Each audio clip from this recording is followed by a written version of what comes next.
what about the DMT code? As far as I know, one guy kind of stumbled upon this, and now he's shown a lot of other people this, right?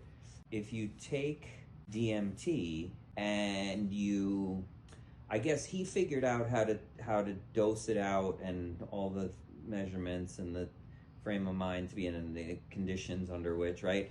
And he got it to a point, and he can replicate it, which is interesting. So imagine the process of getting to find this. Oy.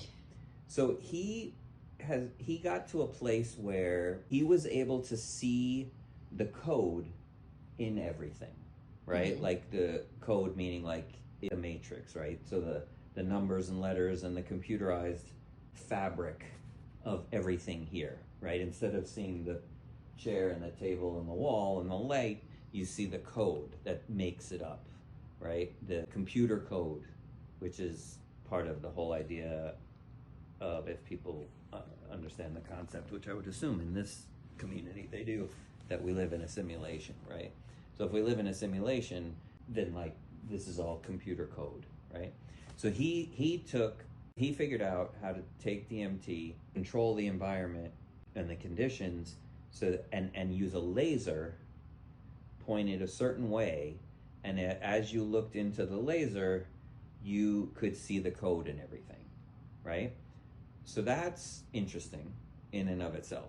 But then what he did was he needed to see if he could replicate it, and then he needed to see if other people could see it. Mm. So he not only could replicate it, but then he had other people come in and he created the same situation for them. And not only did they see it, if you had 10 people who could see it, not only did people see it, but they could describe it exactly the same. They weren't just seeing it kind of like, oh yeah, I see it, and I see a version of it, and I see a version. They could tell you like, oh, that, let me describe this row of the code, and let me describe this independently, and they were all saying the exact same thing. So that is hard to dispute, right? That is, you could argue the one person saw it and, well, I don't know, and you could argue a bunch of people saw it, but they saw different things.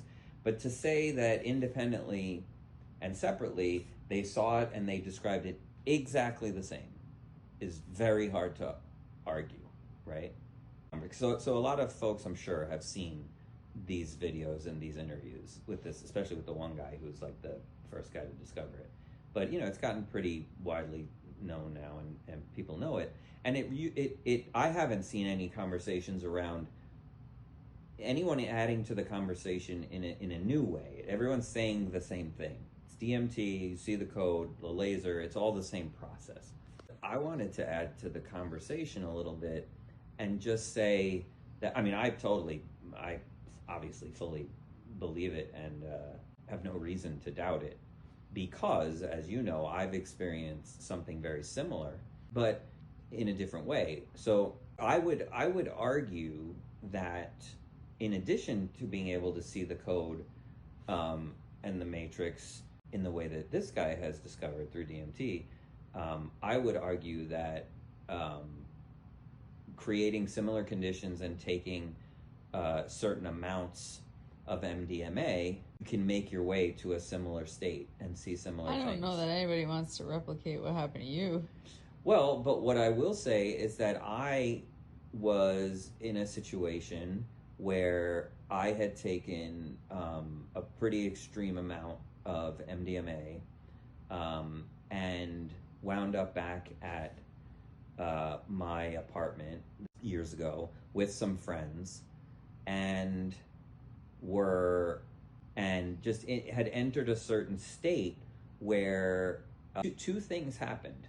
One, my friend who was next to me at the time, he and I both separately, without talking about it until it was over, had also saw the code and the matrix, right? We were experiencing something for a while, didn't talk about it, it ended, we started talking about it, and we realized we were having the same experience, and we had both seen the same thing that these people that have done the DMT thing say they've seen, which is the code in the matrix, right? So we saw that. We both know we saw it. We communicated the same thing without telling each other, like knowing we had experienced it. Now here's the other interesting thing about that was similar to the DMT thing, where a bunch of people had the same experience and could describe it the same way. So what we then were like, we did the same thing, right? We said, oh, let's go get everyone else next door and bring them over and try to show them and see if they can see it.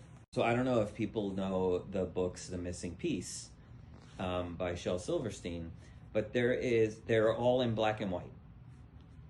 There's no color in The Missing Piece. Oh, yes, you have a tattoo of it. So there are these two books, The Missing Piece and The Missing Piece Meets the Big O, Shel Silverstein, and if you haven't read them ever, read them now.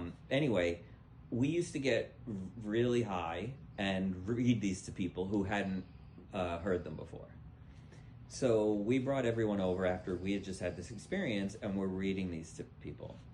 And then I started to look, I was looking at one of the pages where it talks about the rain came down, and there are these like raindrops on the page, and they're just black outline circles and then white in the middle, all of them. There's no color, it's all black and white. So I'm looking at that page, and I see in the raindrops different colors, right? I see every raindrop is a different color. So I am like, oh shit, I know that was always in black and white, but now I'm seeing colors there, right? So I put the book down and I say to everyone, do you guys see that those are colors now? And everyone says yes. So, but then I said, all right, wait a minute, what color is this one? And everyone said the same color. And what color is this one, right? And we went to each color, and everyone saw the same color in the drops that wasn't previously there. So that to me is very similar to the DMT experiment. So I just wanted to add to the conversation that I wouldn't think of it necessarily as the only way to get to this state and see these things is the way this group of people with the DMT experiment has gotten there. I would just like to add to the conversation that there's likely many ways to get there, and I happen to find this other way. So there's likely a bunch of other ways. But do you think there are any without drugs? I don't think there are any without drugs, and you don't there's think a reason like meditation? For that. That's another video, but I don't believe there's another way there. I think meditation is a different situation. I don't know that you'd get to the state. I think you get to a different kind of state, but not a state that you'd see them make the code in everything around you. Mm-hmm. I mean, I don't know that. I'm not an expert meditator, but nor do I imagine I ever will be. But I definitely understand the DMT code experiment because I've gotten to that state.